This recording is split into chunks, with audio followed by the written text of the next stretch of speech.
আউযুবিল্লাহি মিনাশ শাইতানির রাজিম বিসমিল্লাহির রহমানির রহিম। আজকে আসলাম। আসসালামু আলাইকুম। আপনারা কেমন আছেন?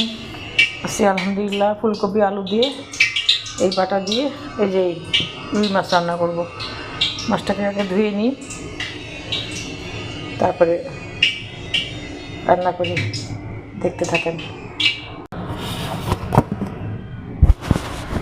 মাছটাকে আমি মাখালাম, হলুদ দিলাম, মরিচ দিলাম, তারপরে লবণ দিলাম, একটু আদা বাটা দিলাম, একটু সামান্য তেল দিয়ে দিলাম। এখন মাছটাকে ভাজি করব।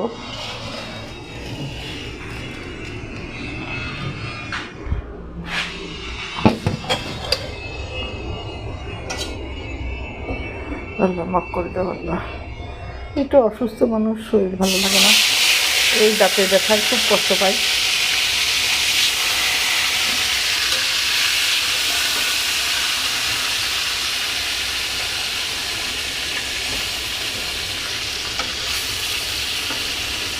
মাছটাকে ভেজে নিই।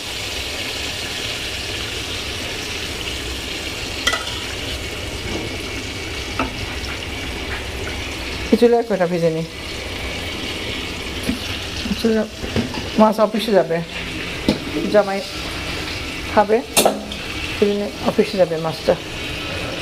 দুই চুলায় একটু ফ্রাই আসিন করছিলাম, দৌড় করে সকালের দিকে না পড়লে পারে। আর